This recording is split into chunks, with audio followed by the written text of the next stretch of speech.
All right. Let's get fired up here.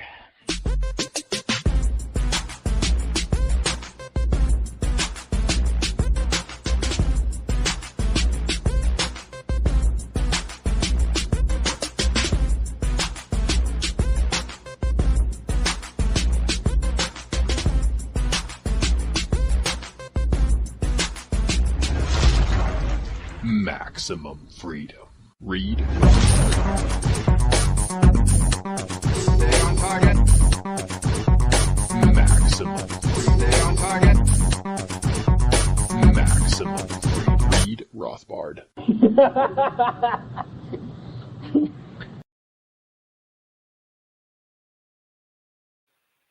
Well, hello and welcome to the Actual Anarchy podcast. This is the podcast where we talk about movies from a Rothbardian Anarcho-Capitalist perspective. And tonight, it's going to be the great Indiana Jones, Raiders of the Lost Ark. We are on a Steven Spielberg kick lately. We did Jaws last week with Snobby Bobby of the Not For Everyone podcast. And the guest that we have on tonight, who we will introduce in the last night's portion of the show, was also on last year for another Steven Spielberg flick, Saving Private Ryan. So that's just a little bit of a teaser to let you get a hint at who's going to be joining us in just a few minutes. But before we introduce him in the last night's portion of the show, let's say hello to my hetero life mate and recently hugged it out life partner, Robert Johnson. How you doing, sir? Well, it's good to be back here. Good to be back on the east side of the mountains. Yes, Daniel is correct. I was just over on the west side, and I got to see him for my basically annual visit. And we had ourselves a brief but enjoyable embrace, along with some other good times. It's good to see you and the family and the wife and the kids and their new hobbies and their new obsession with butts and farts. So that's always fun. Yeah, they've actually created a character recently called Poopy Dumb. They've been making books, and it's all based on butts and farts and poop. So that's what we got going on over here. Obviously, Parent of the Year, so things are going really well. Mm-hmm. Things are going great. Excellent work by both of you as parents. I was impressed. I got a toilet. When it was drawing time, your youngest drew me a toilet and then love hearts flowing into the toilet. So that's what I think of when I think of you and the family. Just a lot of love going into the toilet. I'm going to put that above my own toilet. It's going to be fantastic. We're just flushing our love down the drain towards you. All right. Well, it's getting a little weird. I mean, it started weird and it's just continuing to be weird. So we should just get into the last part of the show. You can find the show notes and more for Actual Anarchy at actualanarchy.com/242. Oh, really? Yeah, 242. That's the one. Okay, fine. Sounds good. All right. Right on, buddy. So anyway, let's get into that last night's part of the show, and we will do that now.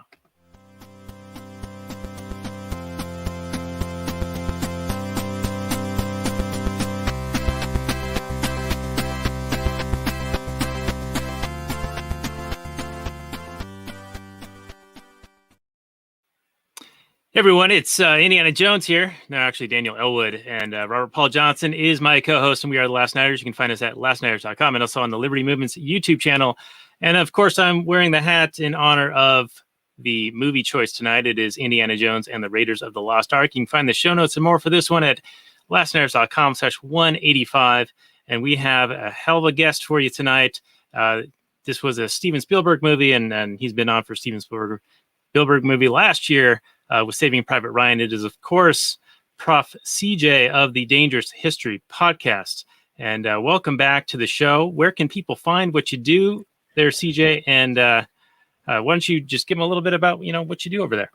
Okay, yeah. If you just type in dangeroushistorypodcast.com, that'll take you to my homepage, or just search for the Dangerous History Podcast wherever you like to consume your podcasts. I cover the history that the establishment would rather you not know about. So lots of topics, mostly American history, sometimes other stuff too, though. Currently, I'm up to my eyeballs in a giant series about Woodrow Wilson. I'm on episode 8 of that series, and I'm only at the end of his first year in the White House. So there you go. If you thought you hated Woodrow Wilson before, check this series out. You'll find out there's like 1,000 more reasons to hate him than what you thought. All right, and he was in office for quite a few more years after that too. So you got your work cut out seven for more you. to go. 7 more to go, and the worst is still to come. We still have a few years to get to World War I and all that. So yeah, we got that to look forward to. All right. Well, I'm going to make the argument that this movie doesn't happen without that guy. Yeah, no, I'd agree. All right. So there it is. Fan fiction theory. Woodrow Wilson responsible for Raiders of the Lost Ark, Indiana Jones, and Nazis. Yeah. I mean, if the Allies didn't put such a punitive treaty on Germany at the end of World War I, it's extremely unlikely that the Nazis would have ever become a major political force in Germany and taken over. And it's also, maybe not impossible, but it's much less likely that World War II would have happened, at least when and how it did anyway. So yeah, that's the short version, which I'm sure is also what you were thinking. Right. And you'll probably get to that in episode like 15 or 16 or 27. 20. Yep. All right. Well, very good. Well, we will have links to your podcast and your previous appearance, which was lastnighters.com/127 for Saving Private Ryan. And this one is lastnighters.com/185. And Robert, how we usually kick this off is with the Google description. But before we do that, I'm going to ask for your sound effects, please. Get ready. I'm ready. You do it. Boom. That's right. We're talking about Indiana Jones and the Raiders of the Lost Ark. It is the first film in this series. Some would argue that there are actually only 3 films currently existing in the series, but they unfortunately did make a 4th one called Crystal Skull. And working on a 5th. They are working on a 5th, but they are on a hiatus because old man Ford has injured his shoulder, requiring surgery, and we don't know when that is going to resume and be completed. But here we go with the Google description here. I'm bringing this main screen.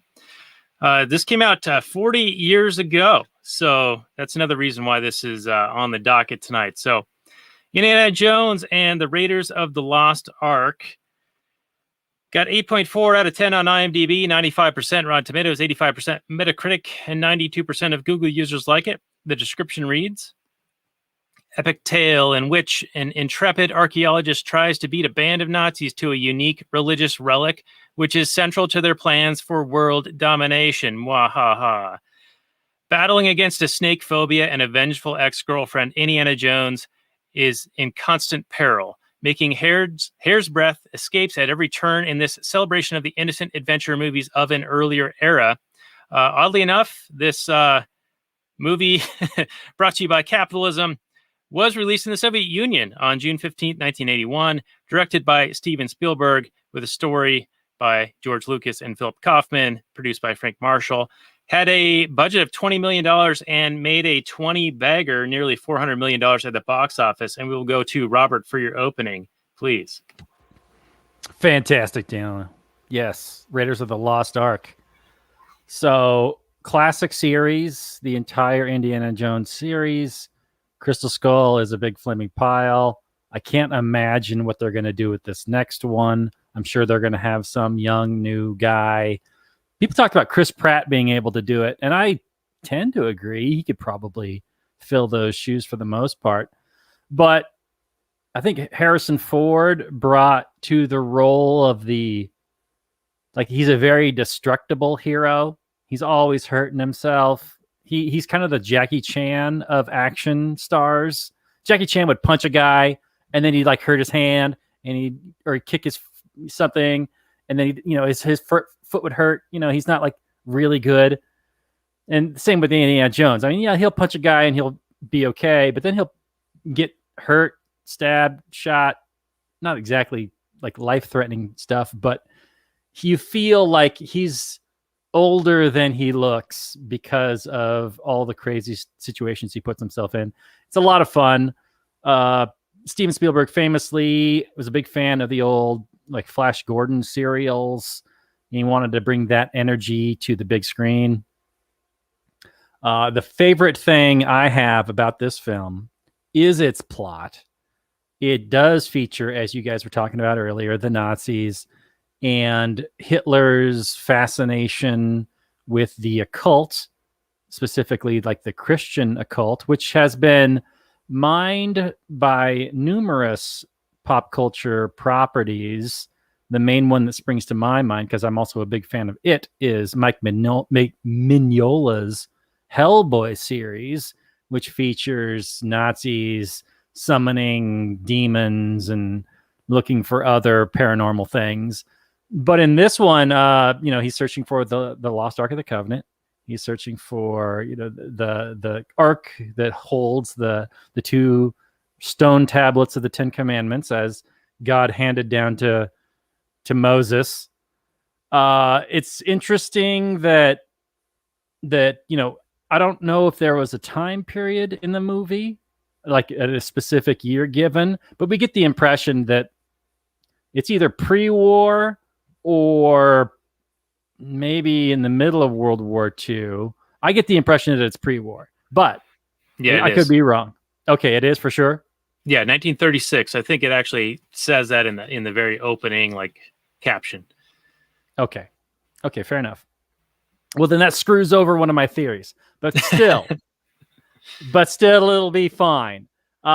Because he was famously into the occult, and Christians have a large number of holy relics, such as, and I did a little Google search. So the Spear of Destiny is one of them that's been mined for all kinds of different pop culture things. The spear that pierced Jesus' side, the scourging pillars of Saints Peter and Paul, the head of Saint John the Baptist, the beheading column of Saint Paul, the Shroud of Turin, Jesus's crown of thorns.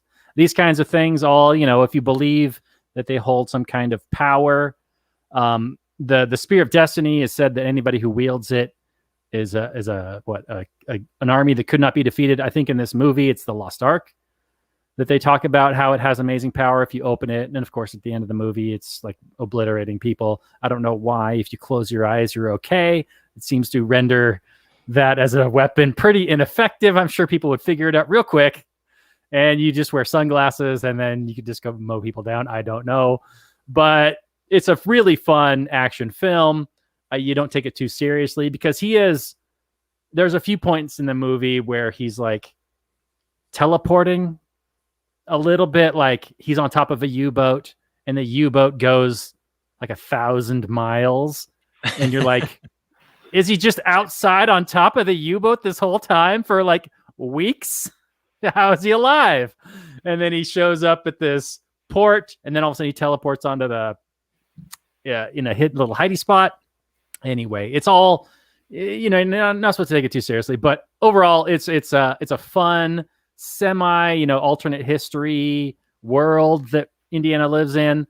I definitely want to get your guys' opinions on his career, like what he does in his spare time. Like, is it a moral activity? Is it immoral? Who really owns these relics? Is he doing the world a favor? Is he robbing anybody? Because, states usually claim ownership over these things, right? If like Egypt says, we own all the Egyptian relics, and if you take them away, you're stealing from Egypt or whatever. And anyway, we can talk about that. But overall, I mean, who doesn't love Indiana Jones? It's a fantastic film. If you haven't seen it, it's worth a watch almost probably indefinitely. It's so good. Anyway, yeah, that's my basic opening take. Yeah, and it still holds up really well. I was kind of impressed by that because I haven't, sat down and watched this in years. I mean, the last time I probably watched it in its entirety was when I was a kid. And I'm expecting, to watch it at however the hell old I am now and seeing all these glaring holes and like how dated everything is. But no, it's actually, it's so well done. And it has that recipe of just enough camp to where you don't need to take it too seriously. And that you're having fun with it, that it kind of gets a pass. It's not taking itself too seriously. So it doesn't seem to get aged in that way. But Prof CJ, I consider you as a historian, almost an archaeologist of history. And so that was one of the reasons why I wanted to have you on for this one. And also it's the 40-year anniversary. So I thought it was a timely time to do this, and wondering what your take is related to this film and anything that Robert has brought up so far. Well, I love it too. I just rewatched it earlier today for the first time in probably just a couple of years because I rewatch these movies every few years. I had the Indiana Jones movies on VHS growing up as a kid. I watched them a zillion times, and I watched it today. My full set DVD that I've had since 2003. I pulled Oh, it out, wow. and yeah. So that's Vintage. how much of a fan I am. And yeah, it's iconic. I also hate the Crystal Skull. The fourth disc here is bonus material for the 3 real movies of Indiana Jones. The Crystal Skull, I prefer to not even talk about, and I'm absolutely terrified and disgusted at the thought of one more Indiana Jones movie because they're going to wreck it even more. I am worried. But it's iconic from the opening, right? Where the Paramount Mountain turns into a real mountain. And then, as soon as you see that silhouette with the hat, it's just boom. And Hollywood, they used to be so good at making action movies and comedy movies with some action, right? Mhm. And if there's 2 kinds of movies they used to be pretty good at making that they've completely forgotten how to make, it's comedies and action movies in recent years. And so it's nice to watch something from back when Hollywood knew how to make a good action movie or a good comedy movie. And it's a perfect blend. I mean, it doesn't take itself too seriously. He's a cool guy and a hero, but he's not perfect. He screws up. He makes mistakes. He gets in over his head. He's got some weaknesses. He's got, of course, his famous phobia of snakes. So, that's what makes for a great action hero is somebody who is a little bit vulnerable, who you feel like, well, this guy is a little bit in over his head. And yeah, he can, do some cool stuff and he can fight and whatever, but he's not Superman. He's not easily like in modern movies with, really fake fight choreography and CGI everything and whatever, where there's like tensionless action and you really don't feel at all like anything real is happening, right? You go back and look at this thing. It's all practical effects that all still look real. The only effect in the whole movie that I thought, looked not great and dated is at the end when the Ark, does its thing. And that, if they did that today, they'd do it all CGI and they would probably way, way, way overdo it. So, at least since they didn't have CGI back then, they had to keep that part a little bit more restrained than they would today. But it's a great movie. It's a fun movie. It's a movie like the last one I talked about with you guys about a year ago. It's another one where it actually makes sense for Nazis to be bad guys. So often Nazis are made the bad guys in Hollywood movies, and it's just lazy writing. It's just like, we need a villain. Well, let's make him a Nazi or a neo-Nazi or whatever. But at least it makes sense if you're in the mid-30s. I will say just randomly, one historical thing that bothered me, and obviously I realize like it's a, kind of a fantasy movie and whatever. One historical thing that actually of all things kind of irked me a little bit when I thought about it was that in the movie, it's 1936 and the Nazis are running an archaeological dig in Egypt. That wouldn't have happened because in 1936, Egypt was still under the control of the British Empire. And they definitely wouldn't have let Nazis go in and start digging around in Egypt in 1936. That was the only part of the movie of all things where I was like, oh, that broke the illusion for me. But anyway, it's a great movie. Yeah, that's one of the challenges of knowing too much, right?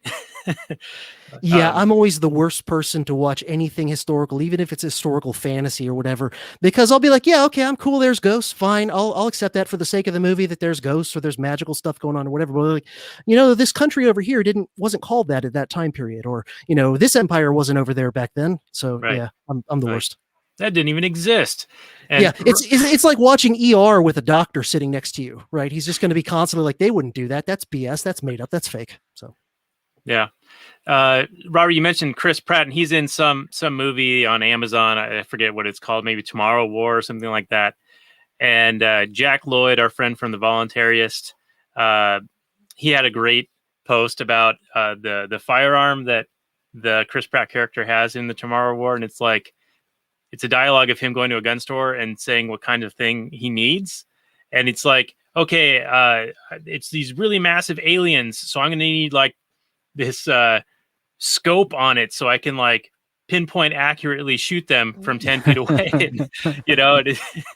It's like he needs penetrating rounds. So, well, the only thing we have is like 5.56 or whatever. So he's like, all right, well then you're gonna want a like super long barrel to get as much velocity behind it as possible. It's like, no, I need a super short barrel, and it just like narrows it down to like just the totally worst possible gun, and that's of course the one that they use in the movie. And I do that too because I'm a gun guy too. But I have to say, in this movie, Indy's gun is perfect. He's got a Smith & Wesson model 1917, which is a revolver in .45 automatic caliber, the same caliber as a 1911. And that's actually a perfect gun for him to have because that was a GI issue gun in World War One. Because in World War One, they couldn't produce enough 1911 automatics for all the soldiers. And so they also got some revolvers made in .45 caliber from Smith and Wesson and Colt as well. So even as a gun guy, I'm watching it. I'm like, that's the perfect gun for him to have. That makes total sense. Okay. Yeah, and the action is choreographed in the way that he's not just endlessly shooting round after round after round after round after round after round after round after round. You know, it's not like your typical 80s, we're going to unload thousands of rounds into whatever. It's choreographed in the way that, no, a gun with that, I mean, a revolver with a decent sized barrel, you can actually hit something at a distance pretty good. And then the Jackie Chan-ness is allowed to come in with all the using the environment to beat up the enemy. It makes for a much more entertaining, varied experience as opposed to a lot of the more lazy writing that you see in later movies.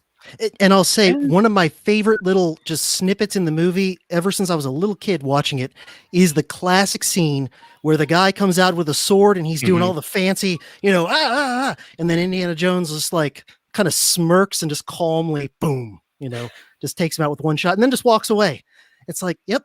That guy brought a sword to a gunfight. Yeah. And isn't there a story that he was actually feeling pretty ill that day and he couldn't do all the stunt that he was supposed to do? That it was actually supposed to be a sword fight, but he couldn't do it. Oh, wow. I didn't even know that one. Yeah, I heard the same thing. I don't know if it's like a rumor or if it's actually true, but yeah, apparently he was feeling ill. And so he just, all right, well, all I can really do is just shoot him. And it becomes like this serendipitous thing that makes the scene iconic and work so well. And there's so many like set piece iconic things in this movie that you almost don't care that it has those like teleportations that you were talking about earlier. Like we just care that he's like there at the, the swapping the idol and the boulders chasing him. And I don't know, in watching it, you're like, kind of like, oh, well, if the boulder was going to come out, why didn't he just like wait, cause like he gets right in front of it before it rolls down that ramp. But it's, it's still fun. It's a well done movie that that they had these ideas in mind that they were like, all right, well, we got to have this happen and we got to have this set piece. We got to have this set piece. And then we kind of have to connect them together a little bit. And it works. Yeah. And this is also a film that has inspired new generations of filmmakers. And I don't know, these are probably people that are already working or have been working for some time since this is 40 years old. But there are all kinds of fan films made with 8-year-olds, 10-year-olds, young teenagers reenacting Indiana Jones scenes or making their own little Indiana Jones movies. This is the kind of fun. You have an everyman hero, and a young kid feels like, I could be him. It's way different than say like the Marvel movies or like a John Wick character where he's like this sort of unstoppable Terminator guy. It's much more, even though he is an iconic character and he's got a great amount of character, he's not some superhero. You feel like you could be him. And that's the beauty of this movie. And there is the scene in, near the beginning where he's doing his professor thing and he's got his little bow tie on and whatever. And, that kind of humanizes him in a way. It's sort of like when Superman is Clark Kent and he's like, oh, he's actually kind of dorky, even though he's got the groupies and everything, which, I guess you go into archaeology for the same reason you go into history. It's primarily for the groupies. That's right. Yeah. That's right. It's for the ladies. It's for the ladies. That's right. Ironically enough, that's why I went into the degree I did in college, because it's where the cute chicks were. But I didn't have as much luck as Indiana Jones did with the girl with "I love you" over her eyes. That was a nice touch. Yeah, I've been teaching for, I don't want to think, about close to 15 years, and I've never had that happen yet. So still waiting for it. You say yet. I appreciate it. That's the spirit. Well, I guess the question is, have you worn your Jack Burton shirt to teach? Because I think that might do it. Yeah, that's probably it. I haven't. All right. Well, so The reflexes. You come to us for for ladies' advice. So one thing I wanted to bring up is this concept of looking at something historical, 40 years old, from today's perspective, and what we could consider now as problematic. And I saw some stories that, and I don't know if this is Google serving it to me because I was researching the film and making plans with UCJ to do this episode, but they know your search history and whatnot, and they start showing you stories related to it. So I started seeing all these things about Harrison Ford shooting episode or season 5 or whatever you call it, the 5th movie, and his injury to his shoulder, but then also stories about how the Marion character, it's problematic now that some of the dialogue of her speaking to him at the Nepalese bar is about how she was young and that he took advantage of her, and they're equating it to, did he potentially do something that is frowned upon, was she underage or did he force himself on her, things like that, and people are reading that into the dialogue. And so I saw those stories and before watching this movie again, and I tried to put my mind into, okay, what are they seeing here? And I watched it and I'm like, no, it's very obvious that he was the student of her dad and that he got involved with her and they were both young and he wasn't ready to, be in a long-term relationship. And so it fell apart. But they see this victim kind of story where, there's this potential for it to be an underage and a nefarious thing, and Indiana Jones is a bad guy. Have you guys heard about this at all? And can you see that perspective, or does it make sense to you? I'll go to Robert first. I guess if you're not paying close attention to the dialogue, sure.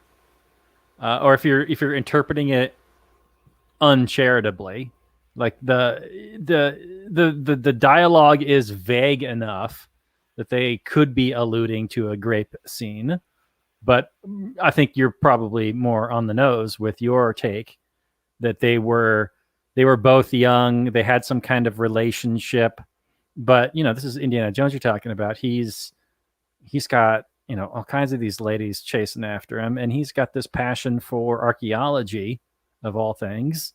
And in the world in which he exists, archaeology is super cool.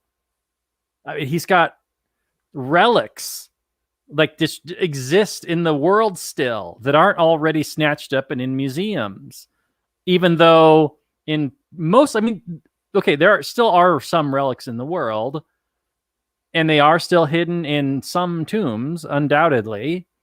But you really don't. I don't think you see these traps and these puzzles to get at these treasures. Most of the treasures that have actually that exist in museums have been there because grave robbers have already stolen them long, long ago, and they were passed down to different wealthy families or whatever. It's been in somebody's family for generations. And then eventually it winds up in some museum, or it's just openly taken out of some tomb and then sold to the British Museum or whatever. But I don't think that in actual archaeology is spent, fighting Nazis and solving puzzles and that kind of thing. As much as I want it to be, you don't get to solve tons of puzzles to figure out where, the throne room is buried or whatever. It's more about seismology and figuring out where there are empty spaces in the ground and where to dig and that kind of thing. I mean, there's some cool things about it, but I don't think it's as action-packed as the movies play it out to be. It's more like digging up dinosaur bones. You're just out in the desert with a little brush and shovel. I don't know. I'm not an archaeologist, but I just imagine it's not as cool as it's all plays up to be. Well, if you want me to chime in on the Marion thing first, I read somewhere when I was reading around in the past couple of days that they were saying like, well, Indiana Jones was 10 years older than Marion, and so when they would have had whatever affair they had or whatever, she was only like 16 and he was like 26. And I'm not sure where they got those specific ages from, because the movie doesn't mention anything about either of their ages, either at the time of the film or at the time of whatever affair they had, nor does it specify exactly how far apart they are. Like, it leaves it very vague. So I don't know if there's actually any real basis for those claims of ages and whatever, if there was like an early draft for the script where it was really specified or something. Mm-hmm. But, also, this is in the mid-1930s. There's still, as far as I know, there's still states today in the U.S. where the age of consent is like 15 or 16. And I would imagine in the 1930s, it was probably lower than that in some places. So, I'm not necessarily comfortable with like a 15-year-old hooking up with a 25-year-old. That definitely raises some issues and whatever. And I definitely wouldn't be cool with my daughter in that situation. But at the same time, A, they don't specify the ages in the movie, and B, in the 30s, things would have been a bit different as far as people's standards and expectations and whatever. And it's also interesting too, that when she says something like, "Oh, I was young and in love, you were taking advantage of me," kind of, his response is, "You knew what you were doing." Which is interesting, because you could make like almost a sex positive feminist argument and go, he's giving her agency in a way.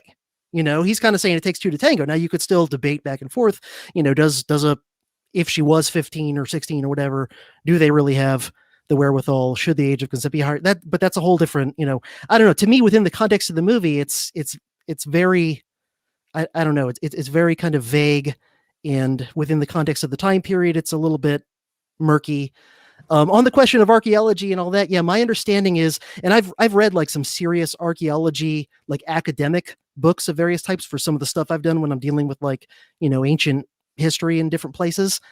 And it seems like a lot of what archaeologists do is like really boring stuff, like sitting around looking at a small shard of pottery going, all right, is this from the 4th century or the 5th century of Crete? And but that said, if you go back late 19th, early 20th century, there were some archaeologists. Now, some of them were, amateur archaeologists, not affiliated with any universities or whatever. But there were some archaeologists who kind of were a little bit adventuresome back in those days. There was a guy, and I'm blanking on his name. There was a real American guy who supposedly Indiana Jones was partly inspired by. An American who traveled to some pretty remote places in the early 20th century, especially like Mongolia and stuff, and was like, maybe not getting into quite as many shootouts and fights or whatever, but was going into some dangerous places and maybe getting into some scrapes with the natives and whatever. So, that kind of stuff was probably starting to be on the way out by the 30s, but it probably was still happening some places around the edges. Well, let's talk about that. So what is he doing but going into these places where he doesn't have a claim to the land and robbing the tomb? Now, you could say that the owner of that tomb is long dead. All the people that built it are long, long dead. But it's certainly, I guess you could say that he's recovering it, or finders keepers, losers weepers. In a stateless society, I would say all the land would be privatized and somebody would have a claim to that land already. Usually that land is claimed either by like a church or a state. And, I count like state claims on land as super duper not valid. So, I don't know. What are your guys' thoughts on what his job is? And, he's going to take whatever he finds and sell it to like the British Museum, or what ends up happening with the Ark, and it gets taken by like the U.S. government and thrown in some warehouse somewhere. Which, to be fair, he did not want to have that happen. He did want to have it in a museum to be studied or whatever. Right. But yeah, I mean, I don't think there's a real clear answer here. Number one, for what you said, which is we don't know who actually owns the land on which these things are located, right? In the movie, anyway, it's not spelled out. Like, is this public land, or does someone own it? And if someone owns it, like, did they get it legitimately, or is it, some land that some rich guy in Latin America, like in the beginning of the movie, got just because his dad was a conquistador, or his ancestor was a conquistador, and that's kind of questionable, the righteousness of that claim. So yeah, without knowing who actually owns whatever land he's finding these things on, it's hard to make like a libertarian, argument of like, oh, clearly this belongs to this person. And then when it comes to like, if you zoom out to the level of nations and states and go, is it right, for example, that so many, just to take one example, so many ancient Egyptian artifacts did end up in the British Museum? It's like, on the one hand, you definitely can look at it and go, yeah, there's something that seems a bit off there, that these, the ancestors of the people who created these artifacts don't end up having them and getting the benefit of having them in their museums to get tourist dollars or whatever. On the other hand, you could say, well, and this is the argument that people who are a little bit more of apologists for imperialism than I'm comfortable with being might say, and they kind of do have a point. It's complicated, where you could say, look, if these things were left in, a somewhat unstable, chaotic part of the world where they originally were, would they have even survived intact, right? Would grave robbers not have long ago carted them off? Would they have been destroyed as, wars, for example, ravaged North Africa during World War II? So in other words, all those Egyptian artifacts in the British Museum, would they even still exist if they hadn't been, carted off as part of the white man's burden? Because yeah, you can go to the British Museum today. I've been there, like 20 years ago or whatever. But like, yeah, you can see all these things, like they're there, and they might not be available to even look at had they not been dug up and carted off to a place where they were kept safe. So yeah, it's a very tricky question. I don't think there's a very clear-cut answer. Right. It certainly seems preferable to what's been happening, like with the Iraq wars. I understand that a lot of the historical sites were bombed and destroyed, and the museums there were looted. Yeah.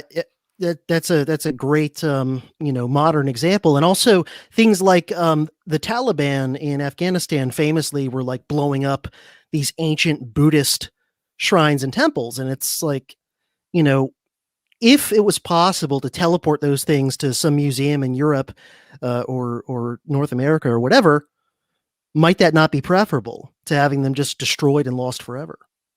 Right. And in another regard, speaking of the property rights, I mean, if these are in the jungle and essentially abandoned property that have not been homesteaded, then is it not, like Robert was saying earlier, the finders keepers kind of thing? Like, they're the first person to rediscover it and do anything, put forth any mixing of the labor with the land.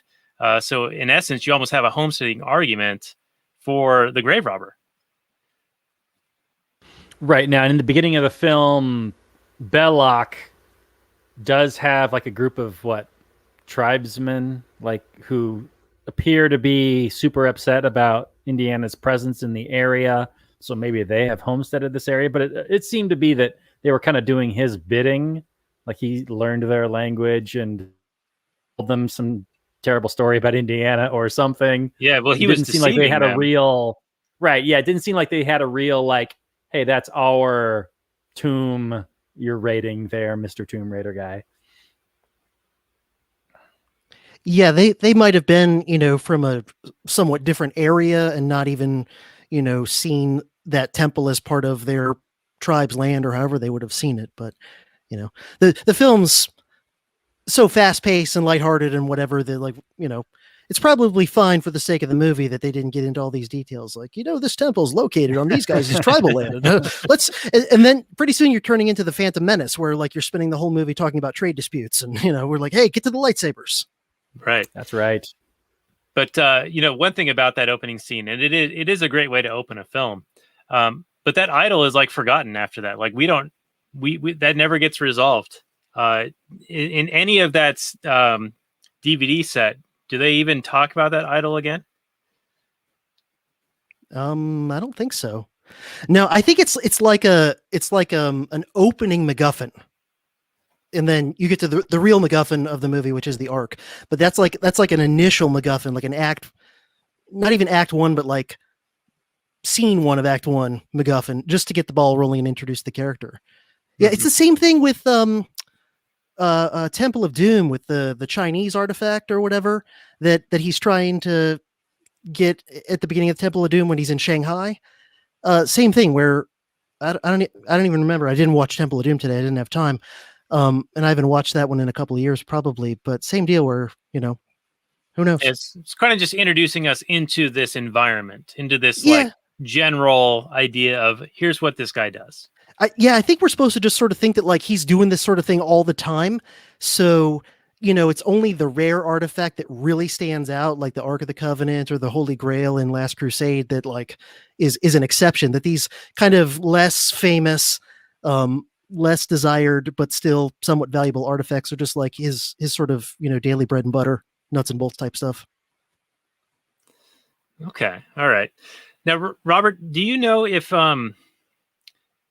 did we do a movie recently where the Ark of the Covenant was utilized as a weapon of war or spoke about as one? Was that perhaps in Kingdom of Heaven, or am I mixing up in my head watching Ancient Aliens with my wife, where they were talking about the Ark potentially being like a communication device with aliens, and utilizing the pyramids as antenna and all this stuff?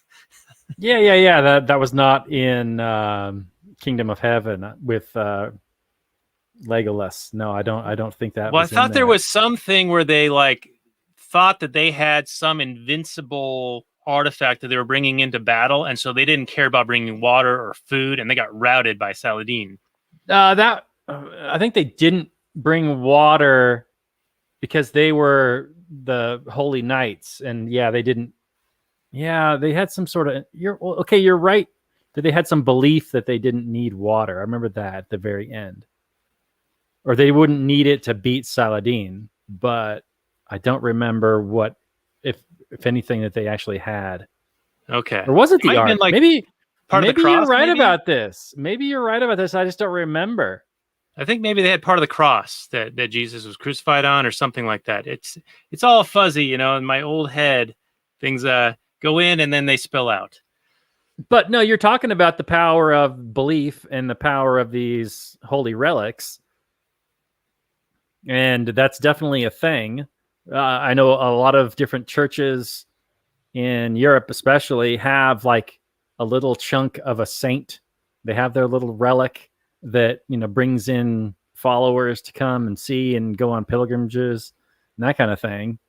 I could see it being used at the head of a holy crusade or anything like that to either recover or to use in your war effort to show that God is on your side, that we're going to defeat the heathens with the power of the Lord through this magical object. I think it's a fun kind of mythological thing. I know that Christians don't generally enjoy thinking of their holy relics as magical objects, but that's generally, and they kind of fit in the same category. So, I mean, either they have power or are they just objects of focusing your belief? I tend to think, from an outsider's perspective, a holy item, an object, is like the same thing as like any other kind of MacGuffin type thing, like any kind of occult thing that has power. It has some kind of connection to a higher power, or it in itself has some sort of a power, and the holder of it is able to use it and wield it in some way. And in reality, if you have a holy relic and you say, hey, this was the head of John the Baptist, come check it out, that's going to bring in people and they'll give you more money. So it does kind of have some sort of power. But anyway, I could piss off Christians all day, but I love Christians, so I'll choose not to. All right, so that was Robert's cynical minute.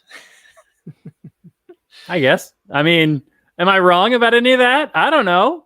Maybe. I don't think so. Yeah, I mean, definitely in medieval times, Christians were more focused on objects and more focused on locations than Christians are today in general, right?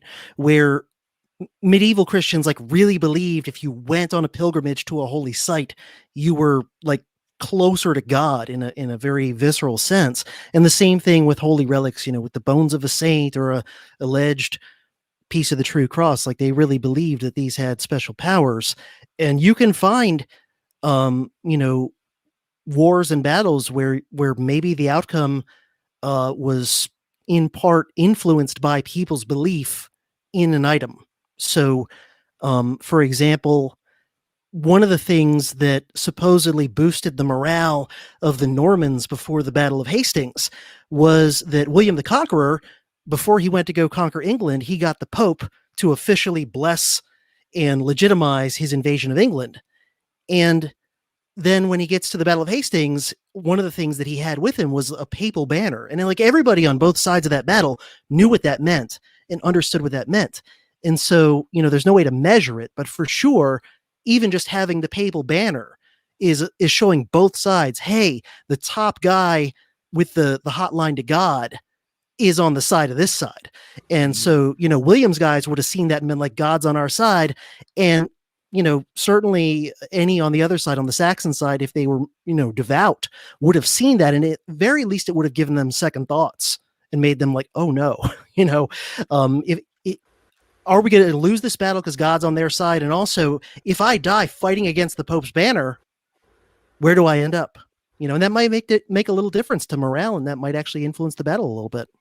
Right. Yeah. In a way, it just manifests a power by its very nature of what it's being used as, right? It doesn't necessarily have to have any inherent power, but the belief in it having significance, it's like a head game almost. It's a placebo effect. Yeah. If you're looking at it from a skeptical point of view, which I would too, it's there's a placebo effect, and the placebo effect is real, even if the placebo is nothing, but if enough people believe in it, it actually can have an effect. And morale to an army is huge, especially to medieval armies where you've got all these armored soldiers basically facing off with each other, standing toe to toe, swinging swords at each other. A lot of times medieval tactics centered around getting to the flanks and getting and pulling around and attacking them where they're vulnerable, because actual medieval formations were built like big turtles. And you had these phalanx formations where you're basically this big armored tank, very slow moving, and you got all these guys hacking with spears and swords. And a lot of the casualties only really happened when one side lost their morale and they broke and turned and ran, and then they were ridden down by cavalry and stabbed in the back and shot with arrows and that kind of thing. But yeah, morale is everything to an army, but especially to a medieval army where you're fairly okay and you may eventually lose, but if you break and your morale breaks and you turn and start running, and it's over. It's just, there's no stopping it. There's no reforming up and coming back together. It's too late. You're already ridden down and chopped to pieces. Yeah, and at the Battle of Hastings, and I just bring this up because it's probably the medieval battle I've studied the most, the Saxons were on the high ground. They were on top of a hill, and they were in a phalanx type formation, and the Normans were charging uphill at them. So everything in the world would tell you, and the Saxons are fighting on their home ground, defending their homeland from invasion, and they're on the high ground. And every rational thing would tell you oh yeah, they ought to win. but ultimately they lose. I mean, it's a hell of a fight. The Normans make a whole bunch of charges that don't work, and then finally manage to break through. But that definitely shows you that battle, at least, morale was one of the key things that caused it to turn out the way it did. Yeah, I can imagine all believing in the same thing, all believing the God's on your side, especially since a lot of medieval armies, I mean, sometimes you had a fairly tight-knit group, but a lot of times you've got guys that have never, speak like 20 different languages. You got armies that are composed of mercenary groups from, Barbary Corsairs fighting next to Vikings, fighting next to, guys that just couldn't communicate with each other at all, didn't give a shit about anybody else except the good little band that you're with, right? Like one king will hire like 20 different mercenary bands, and then he's got his own group of knights and whatnots. But getting all those people to fight together into one cohesive mass that all believe that they're going to win, it's surprising that, more medieval battles didn't end in like just pure chaos. But right, this almost seems like a very necessary kind of concept to have to galvanize everybody into a common belief and working together towards a common goal.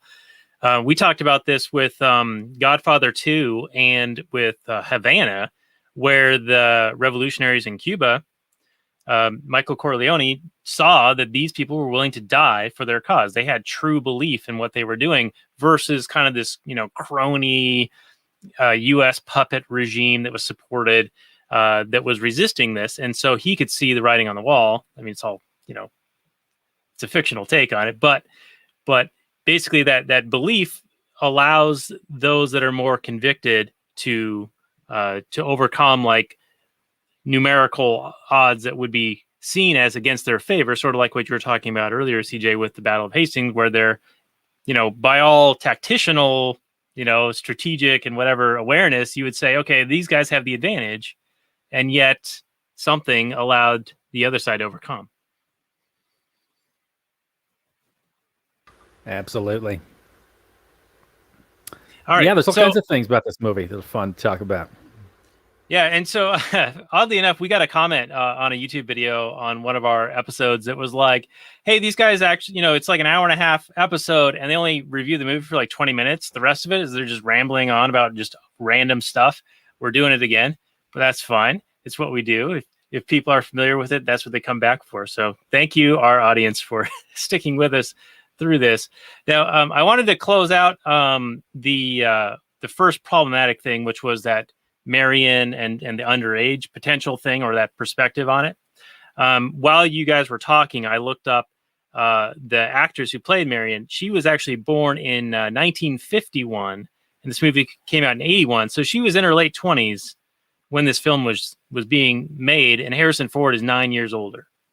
So in my head, it still works like she was maybe 1920 when Harrison Ford's character is the student of her father, and then they get romantically involved. Everything's on the up and up. And like you said, it's a bunch of snowflakes looking for things to be outraged by.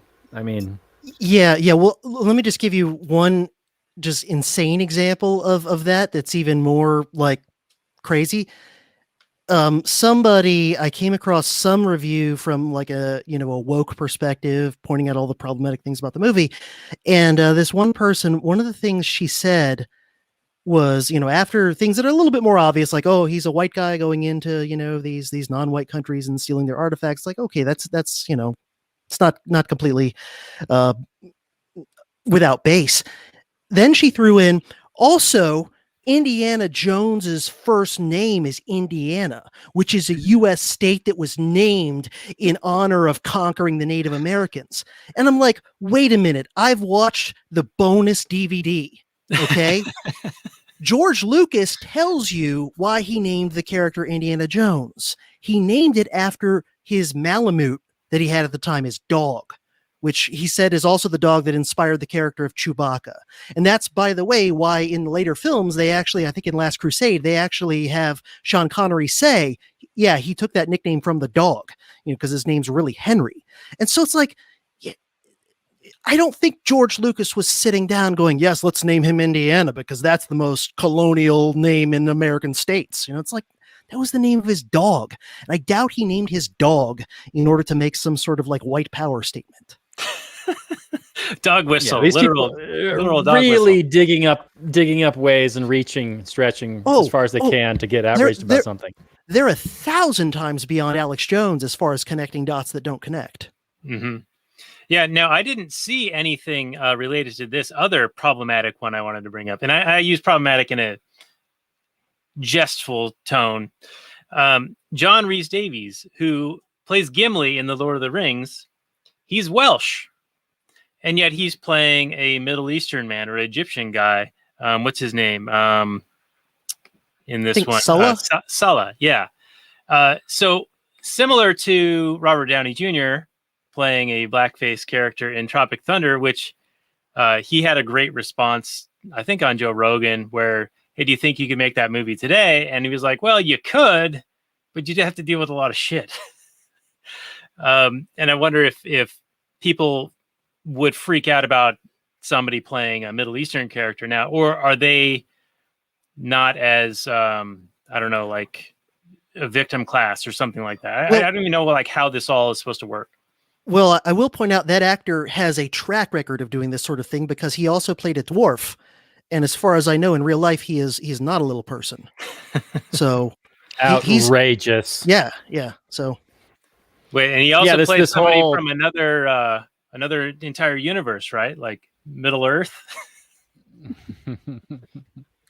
Yeah, this whole idea of representation is beyond out of control. The idea that actors can't act as other characters.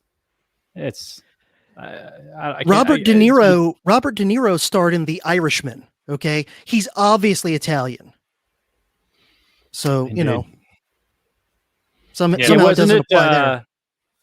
Yeah, I remember when who was it? The lady Scarlett Johansson, when she got called like white facing when she played Ghost in the Shell. Oh yeah, because she's not Asian. I don't have anything interesting to say. It's just more ridiculousness. The idea that an actor isn't supposed to act and pretend to be somebody else, it's all pretend. It's all they do. And if they do a good job, then you'll like it. And if they don't do a good job, then you'll hate it. What? Tom Hanks is not gay, but he was in Philadelphia. And he's not retarded, but he is in Forrest Gump. Yeah. What was it? Movie we did recently? Oh, The Birdcage with Hank Azaria. And this is the kind of thing that on this topic kind of bothers me is when somebody bows down to this, caves to this kind of pressure, which Hank Azaria does, related to The Simpsons and voicing non-white characters like Apu. And I think he did a bunch of different voices. But also in The Birdcage, I mean, wouldn't they consider that problematic? Like he was so flamboyantly gay in that, almost in a caricature kind of sense, where I think Robin Williams is like the more, kind of, I think, Robert, this was your point, like he's the more believable like character. He's not like over the top. Which is his usual way to play something, is super over the top. Mm-hmm. But yeah, it's actually Nathan Lane and Hank Azaria who are over the top in that movie. Yeah, but are they now groveling and apologizing for performing? I mean, that's the thing that gets me these days. It seems as if it's really hard to make a joke anymore or do something creative. Yet at the same time, the people who complain about those things are like all about expanding boundaries and pushing barriers in other areas, but just very selectively. It's a very bizarre kind of contradictory life view, I think. Getting upset with actors for acting.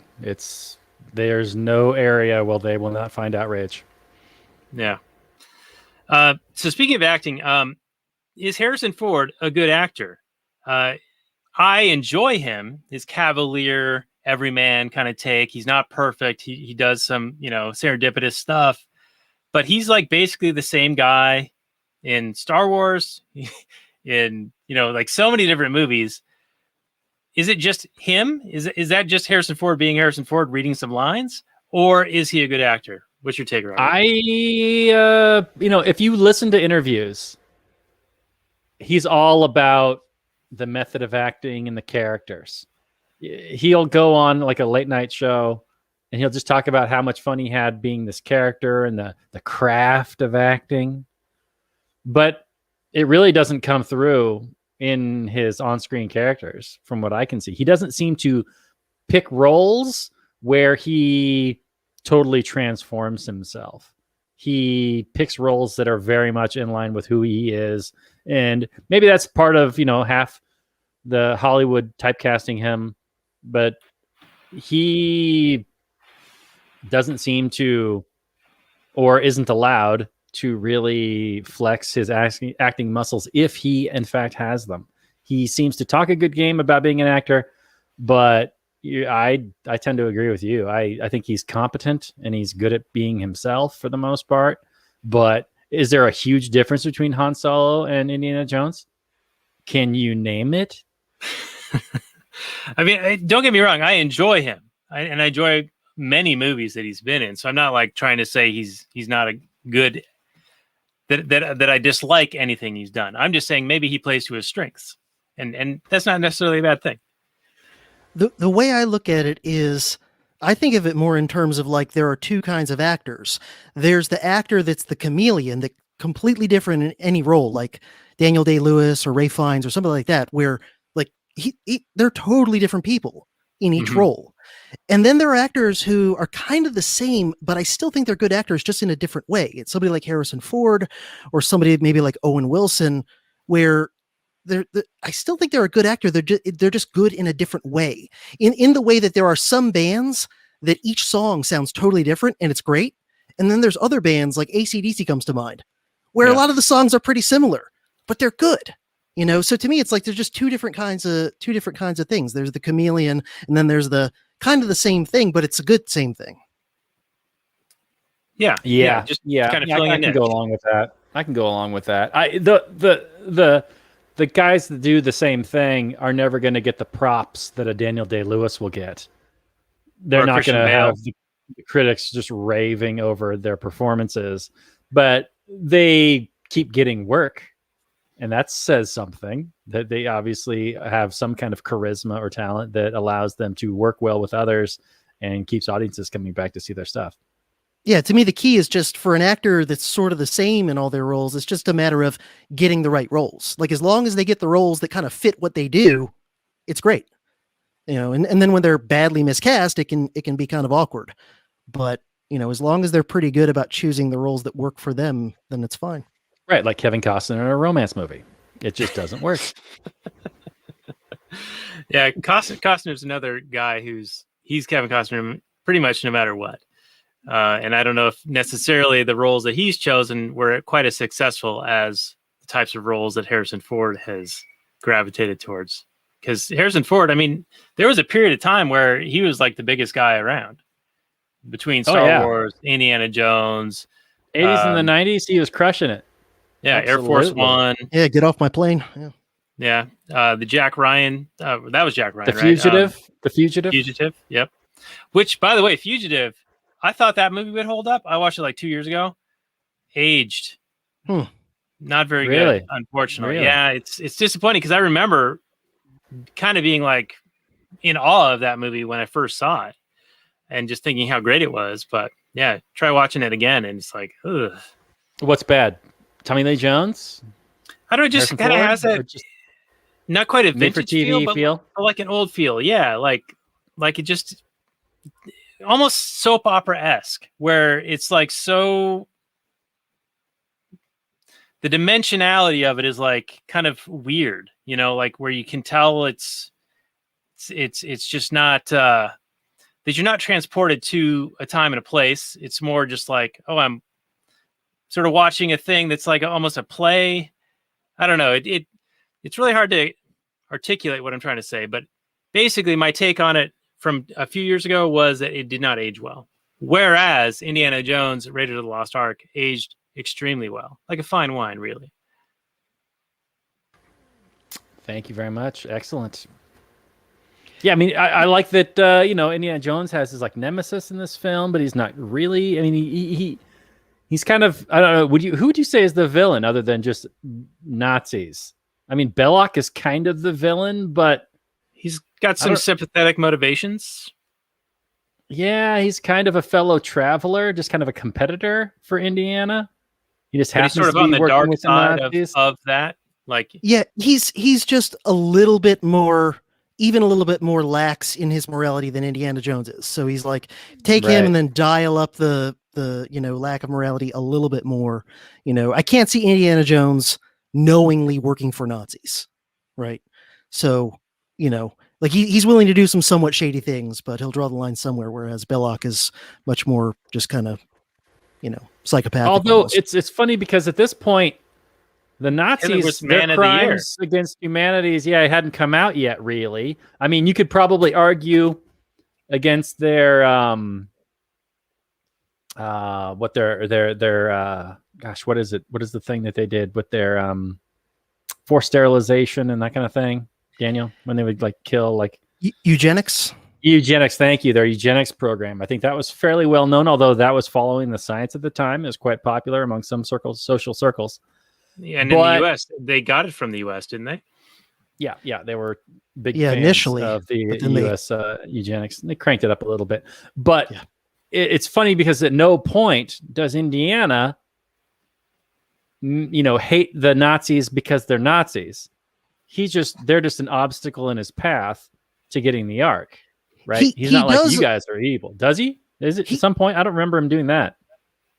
I think at some point he at least kind of acknowledges that they're bad, but definitely in The Last Crusade, which is supposed to be set a few years later, he's much more like, these are bad guys, which makes sense because a couple years later, the Nazis would have cranked up their badness more than in 1936. So, I mean, in 1936, I'm not sure the exact timing of everything off the top of my head, but they were definitely already doing some bad stuff, but definitely not like full on, death camps and all that stuff yet. Right. Not for a Poland few was more years. 39, right? So, I mean, this is a few years before the quote unquote kickoff to World War II. Yeah. I think by 36, the main things, Hitler had taken power, established himself as a dictator. They had done some pretty serious things against Jews already, but nothing like what's to come. And then Hitler had also, I think by 36, he had openly repudiated the disarmament parts of the Treaty of Versailles and said, we're going to build up our military, screw you. And I think it was in 36 that the Nazis reoccupied the Rhineland, which was an area of Germany that was supposed to be demilitarized after World War One. But So they had not yet annexed Austria yet. No, that happens in 38. And then I think the Czechoslovakia thing happens later in 38. And then Poland happens in 39. And So, had they established the ghettos yet or no? That I'm not sure the exact timing on when they did that. They had definitely already taken some real actions against Jews as far as, The Star of David and that kind of thing, probably. Yeah, kicking them out of certain professions and, there was Disarming them. Yeah, exactly. And like the Kristallnacht stuff, I'm not sure off the top of my head, I don't remember the exact year when Kristallnacht happened. Right, So, but to put a frame of reference on it, this was the Olympic Games, right? 1936, hosted in Berlin. So they were still like in the international community in that regard. Yeah. I mean, they were definitely, I think by 36, they were definitely kind of on the edge as far as like how, Brits or Americans or whoever thought of them. They definitely were, I think, starting to become a little bit scary, a little bit villainous, but not to where they're going to be in a few years. Which again, it makes sense that by Last Crusade, Indiana Jones would be a little bit more kind of clear cut. Like, yeah, these are bad guys. So I think it's in the conversation early on with Marcus Brody and the guys from Army Intelligence, where, they kind of say, an army that carries the Ark would be invincible. Mm-hmm. And, I don't think Indiana Jones ever explicitly says like, and that would be evil and bad, but I think it's kind of implied pretty heavily. Like everybody in that room definitely feels like that would not be a good outcome if the Nazis got the Ark. Right. Even though by 1936, they hadn't started World War II. They hadn't invaded Poland yet. Yeah. Although they had started rearming and they had reoccupied the Rhineland and they were definitely, Hitler was making no secret, ramping up the war machine that he was, going to try and regain all of Germany's lost stuff and then some by hook or by crook. And of course, he had already written even as far back as in Mein Kampf, which he wrote in the 20s, long before he came to power. He had written about attacking Eastern Europe and the Soviet Union for Lebensraum and all those sorts of things. So it would have been known, especially amongst fairly educated people and whatever at the time, that like, yeah, this guy's a little scary and seems to be kind of belligerent. I wonder if in the Indiana Jones verse, if the atomic bomb would have been attributed to the Ark being activated by the U.S. because they had acquired it from Raiders of the Lost Ark and put it into storage in that massive warehouse, only to bust it out when necessary after years of conflict in World War II. Little fan fiction theory. Yeah. Hand it over to the Manhattan Project scientists and go, here, you figure out the science of this sacred supernatural thing. Yeah, that's fun. Why haven't they delved into that at all? That'd be good. I wanted to bring up one point. I think it was from the episode of South Park that dealt with the crystal skull and all that. But I think it was in that episode of South Park that they made the point, and it really makes sense, that at the end of the day, Indiana Jones and everything he does in the movie is completely irrelevant and superfluous to the outcome of the film. Because he ultimately completely fails to himself get the Ark back from the Nazis. Every time he's about to get it, they get it back or whatever.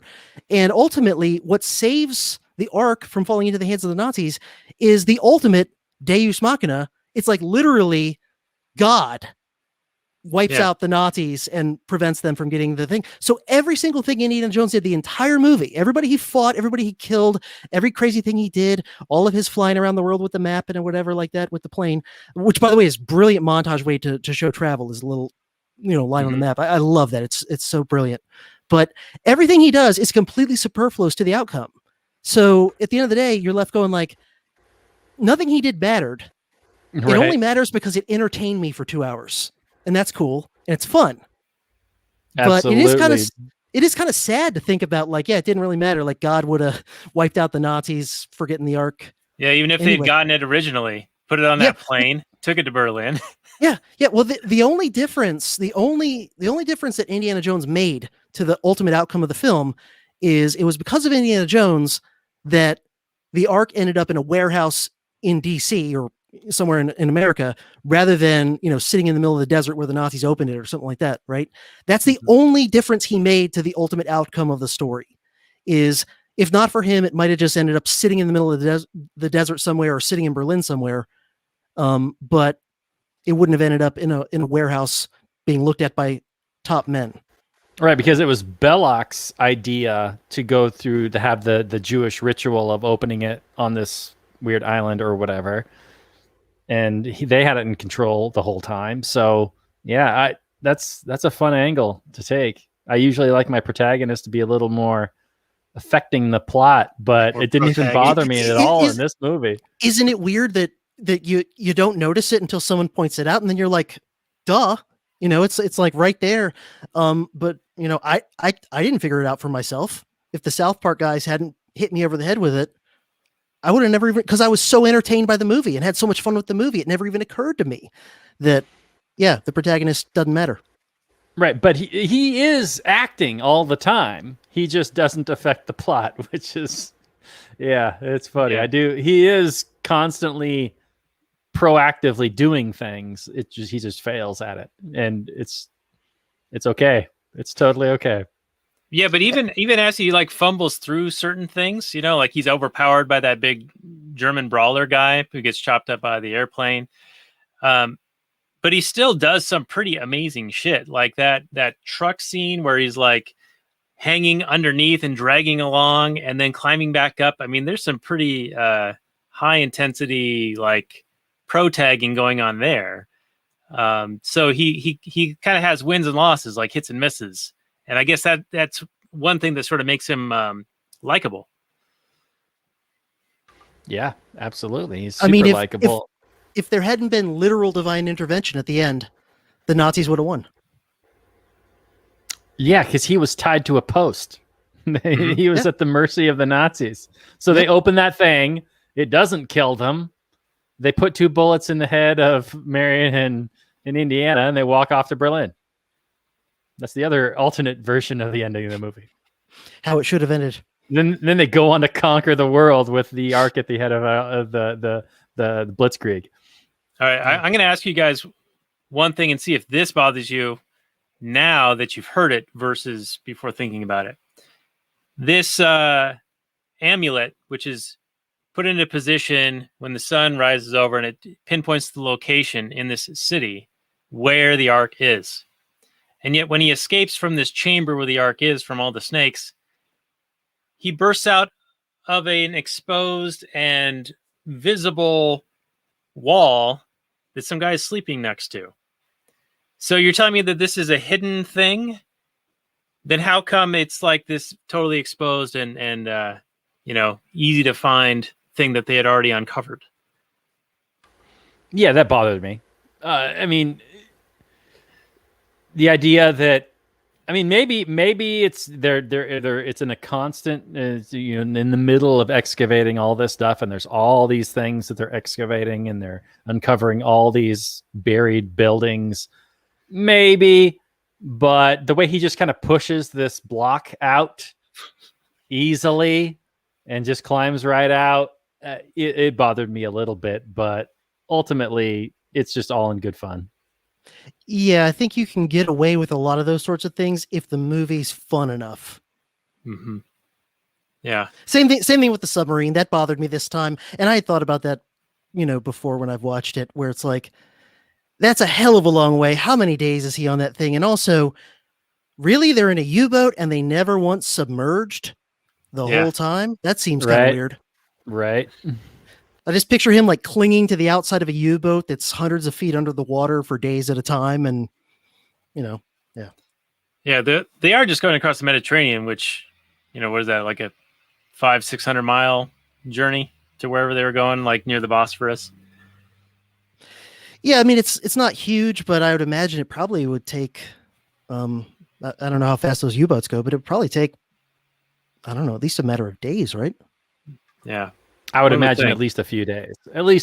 I mean, he could probably survive it, but to just kind of wave it away as if it was nothing is a little on the insulting side. But no, whatever. It's all good fun. Yeah. So speaking of the amulet thing, I was totally prepared to be like, how would they know where the sun is exactly going to be at that time?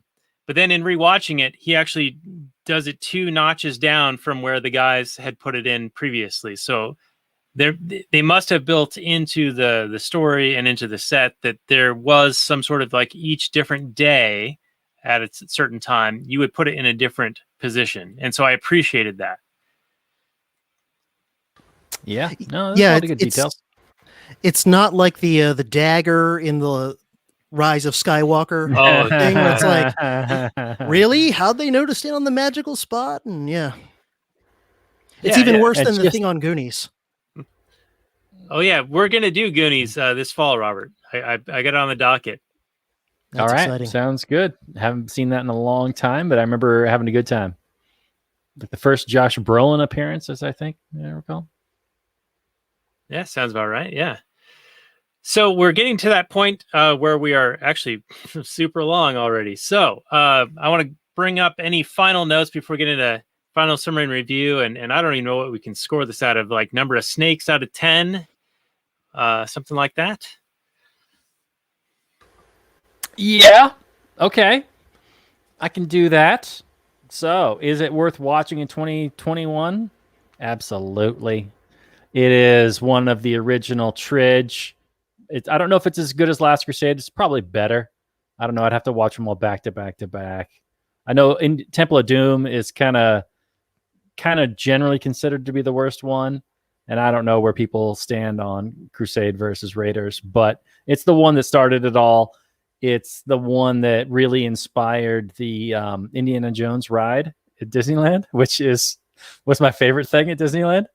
It's so much fun being in one of those it's like a little Jeep, and then it's just moving around so much, and then it's even got the rolling ball and everything. Just a ton of fun. If you're in Disneyland, go check it out.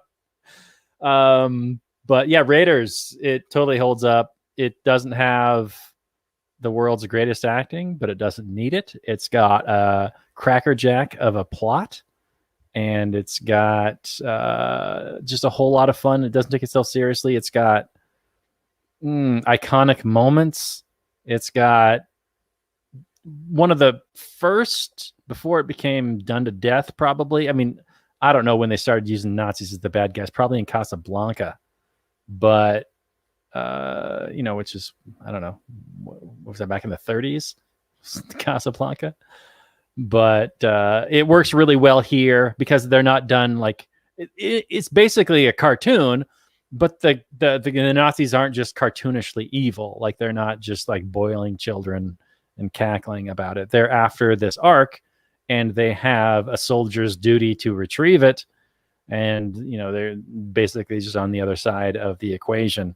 So it's, they're good foils for Jones, and Belloc is a good foil for Jones. And Marion's a good romantic interest. It's not overdone. It's not underdone. It's just about right. There's even a scene where he's just so beat up and they're about to have sex, but he just falls asleep, which I particularly enjoyed, because that happens, guys. That happens. You get tired. You're out a full day of punching Nazis and barely surviving and killing people. You're too tired to have sex afterwards. So I appreciated that realism from Steven Spielberg in this realistic movie. So I'm going to give this 8.5 bullwhips out of 10. I thought it was fantastic. I would watch again. I will watch it again. I'll probably watch the whole trilogy again, which I have done in the past. And I do also have a box DVD set. I don't know if it's as fancy as Prof CJ's, but it is good. And yeah, I highly recommend it. All right. So I love that you totally ignore that there was a continuation after the trilogy. That makes it even better. So, Prof CJ. There's a scene in Crystal Skull where monkeys come down and defeat like the bad guys. Monkeys. Like they have, all of a sudden he has power over monkeys. Yeah, and isn't it like a UFO that rises out of the UFO, and he survives an atom bomb by getting in a refrigerator. Yeah, okay? I appreciate that one. Yeah, and they crash a Jeep off a cliff into a river, and the Jeep just kind of goes with the river, and they're fine, and yeah. Yeah, it's like the people who made Crystal Skull didn't even watch the original series. Like, let's make the world of Indiana Jones like magical somehow. I mean, I know that there's like the Ark of the Covenant, but anyway, I'm going to stop. You go ahead, Daniel. Go ahead.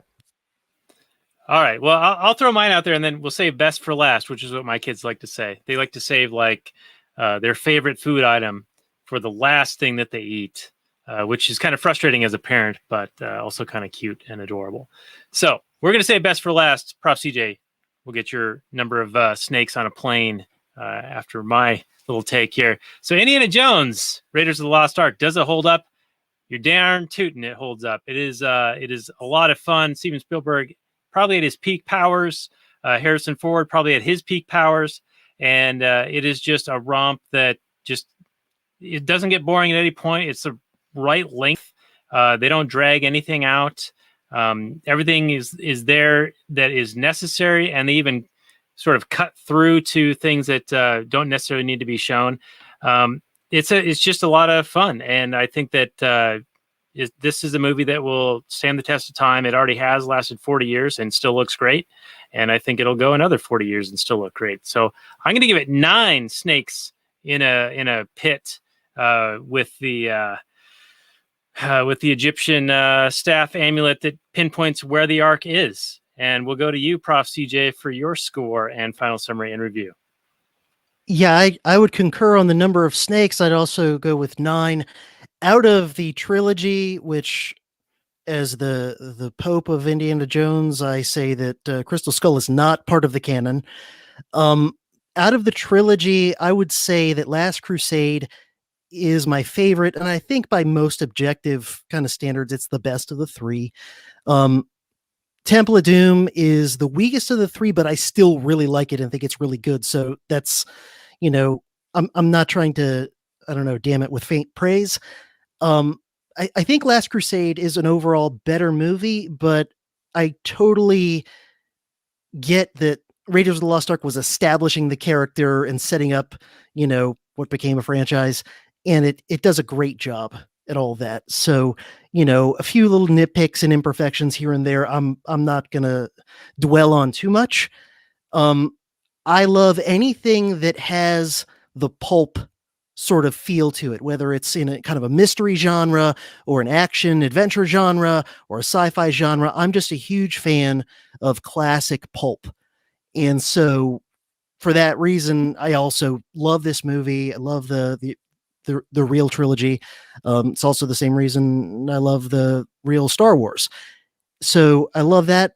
George Lucas is doing what he does best in this, which is big picture, coming up with a concept.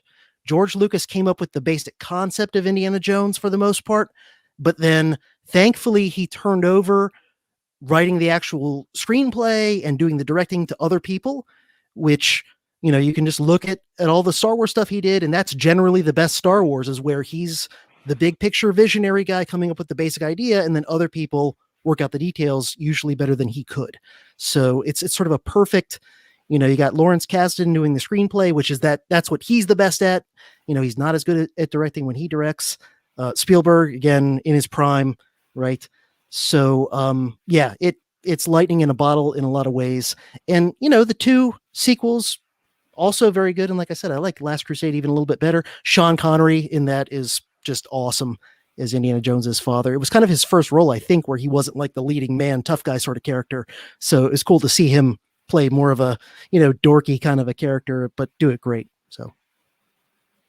All right. Yeah. Very good take. And yeah, I agree. Specialization and finding your niche and finding symbiotic relationships can help create a better product at the end. You got to know what you're good at and what you're not so good at. Right. And then find complementary partners to work with.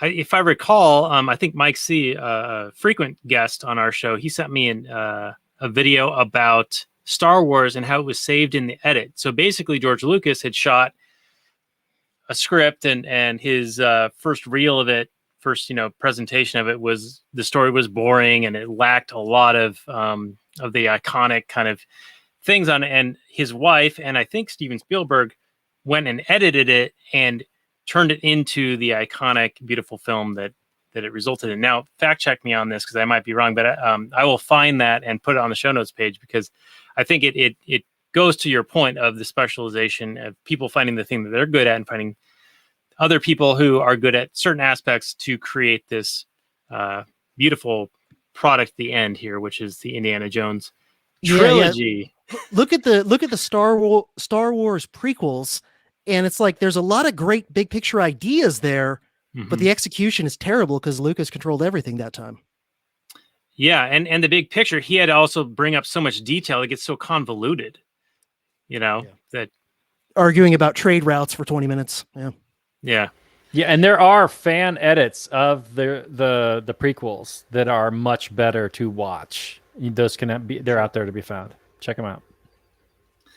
All right. Well, I think that this was a really good episode. Prof CJ, thank you so much for coming on. And people can find your work at profcj.org or dangeroushistorypodcast.com if I have the links correct, and we'll have them on the show notes page, of course. Yep, either one works. And yeah, it's been fun. Thanks for having me on. All right. Well, I hope you can stick around for a little bit longer, because we do some Patreon bonus content, which we affectionately call Kathleen Turner Overdrive. But before we get to that, Robert, next week, we're going to be going into even more camp, and that is a stoner film, Half Baked, starring Dave Chappelle, with our buddy Jared Wall of Breaking Liberty. He's been on for Hotel Rwanda, Gold, the Breaking Bad movie that I forget what it was called, El Camino, among others. So he's a great guest and a good buddy. So we're going to have him on for Half Baked, which I think will be a bit of a change of pace next week. Indeed. I generally have an aversion to doing comedy films, but perhaps this movie will prove me wrong and give us plenty of good fodder with which to dissect. I know weed is mostly generally accepted in the culture today. So it's not like any kind of taboo thing, and it's just kind of vestigially illegal on the federal level for the most part. In actual culture, as laws require, actual human will to enforce, most people are basically just like, it's just weed. So to see a film kind of like The Birdcage, which was, trying to normalize it at the time, watching it again in 2021, you're like, it's kind of conquered territory. We'll see if it actually has any arguments to make, or if it's just a laughing comedy where I don't even know if the funny is going to still be there or not. We'll see. But Dave Chappelle, I mean, obviously comic genius. So I don't remember. Is he the main character of the film? I don't recall. It's a bit ensemble, but yeah, he's pretty main in it. All right. Yeah. Well, we'll check it out. Yeah, I hope it holds up. And just I saw a story today that in California, the feds seized $1.19 billion worth of weed. So today, in recent times, like the news article was from today. So it probably happened in the last week or so. So, I mean, these things are still happening while states have legalized these things. Even California, I believe, has legalized, and in a sense, it's, tax and regulate. But right. But I mean, you see the Facebook comments on those kind of things, though, and they're basically give those people back their stuff. Yeah, putting the feds through the ringer. They're like, this is nothing to be proud of, you violent thugs. Give him back his stuff. Right, but yeah, those things are still kind of happening, even in states that have "quote unquote" legalized. I use the quotes advisedly because, in my view, it should be decriminalized in the respect that there is no law, there is no license, there is no permit required. But of course, I live in a utopian fantasy land of voluntary interactions. Weirdo. I must be an extremist. So anyway, you've been on the Facebook lately? I have been on the Facebook, getting lots of warnings about all my friends and probably myself. They're getting warnings about me. I don't know if I got warnings from you, Prof CJ, but probably, because you've done 8 episodes on Woodrow Wilson right now, and he's a patron saint of the cathedral. So yeah, and I've done all kinds of other stuff they wouldn't like anyway. So. All right. Well, we like it, and we like you, and we appreciate you coming on and doing this with us, and we appreciate our audience. So if you guys want to support what we do here, give us a subscribe on the YouTube, go to our Patreon and spend some money, send us dollars that way, and you get some pre-show bonus content, and also the Kathleen Turner Overdrive, which is some post-show bonus content. And I guess we can wind it down there. So find the show notes and more at lastnighters.com/185. And we'll see you guys all next week for Half Baked with Jared Wall of Breaking Liberty. And with that, we'll say good night from last night, everyone. Peace out.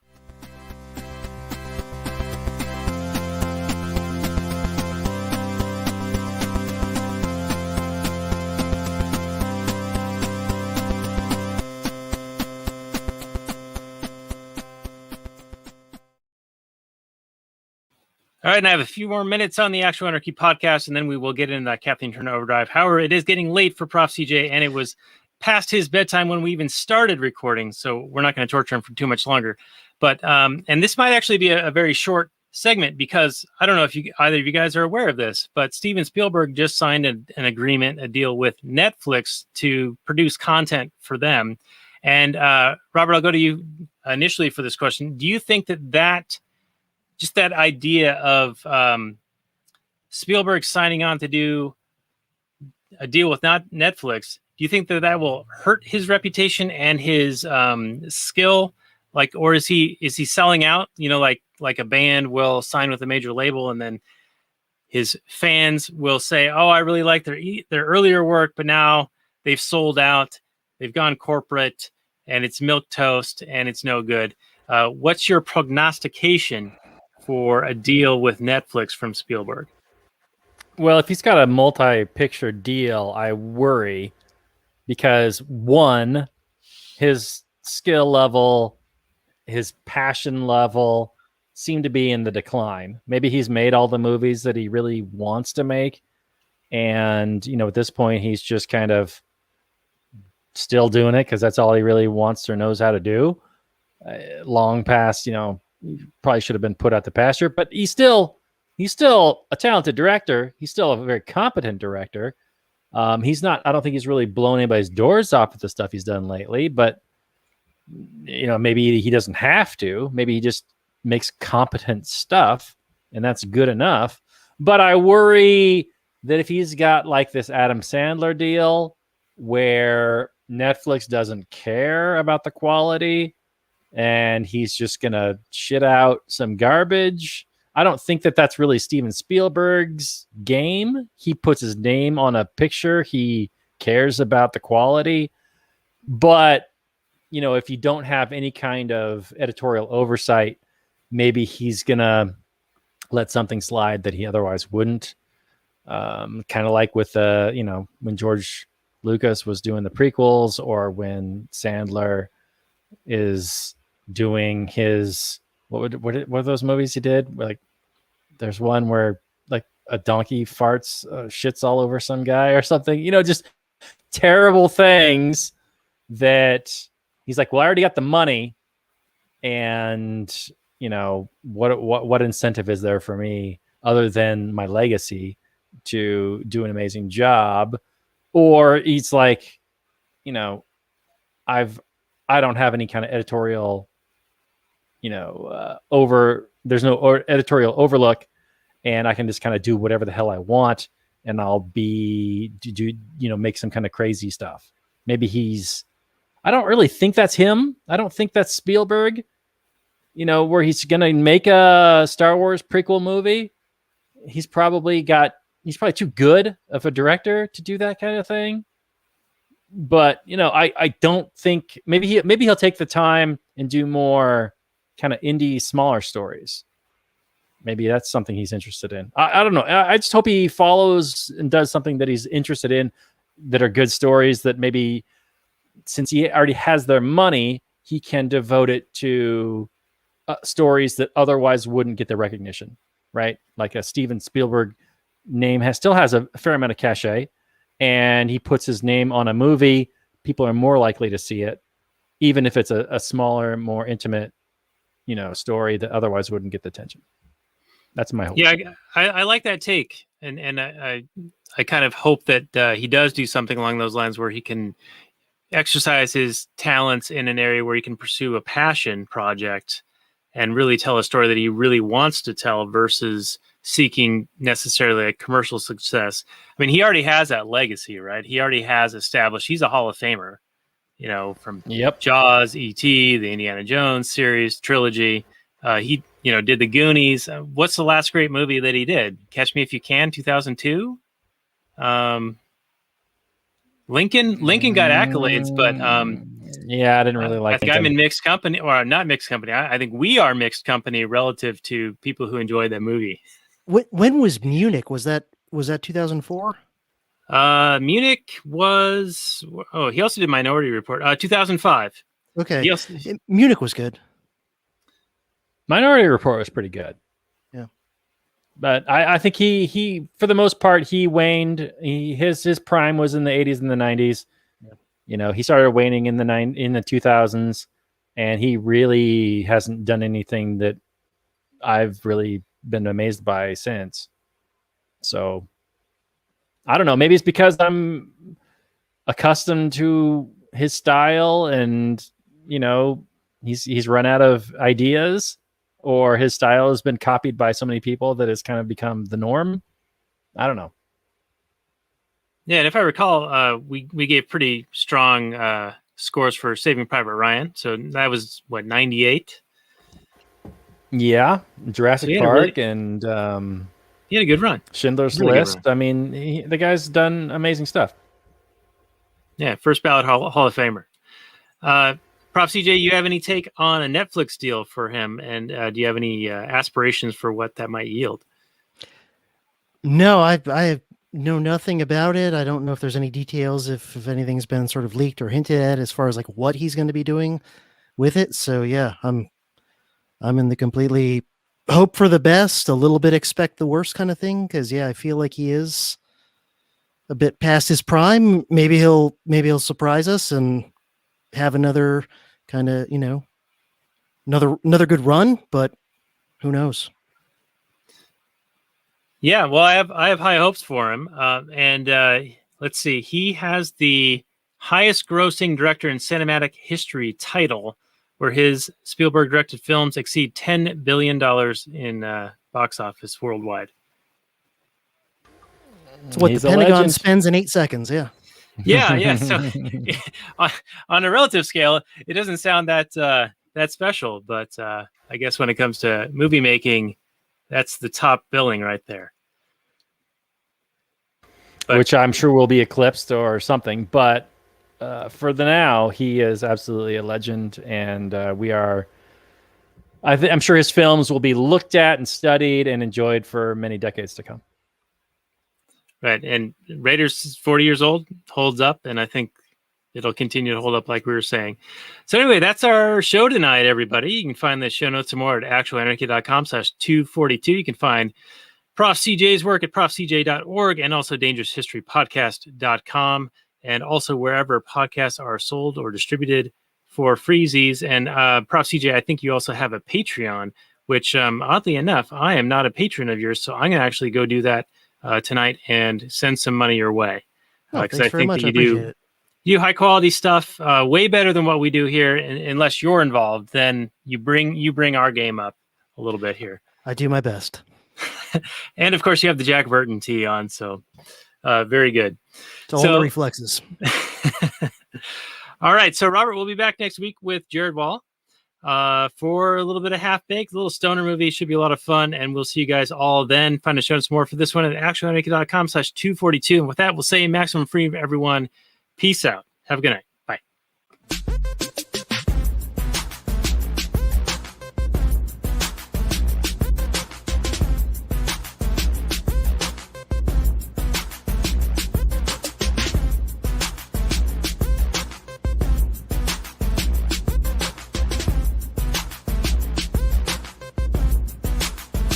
The Chipmunks. CHIPMUNK. We're the Chipmunks. Guaranteed to brighten your day. Do do do do do do do do do do do.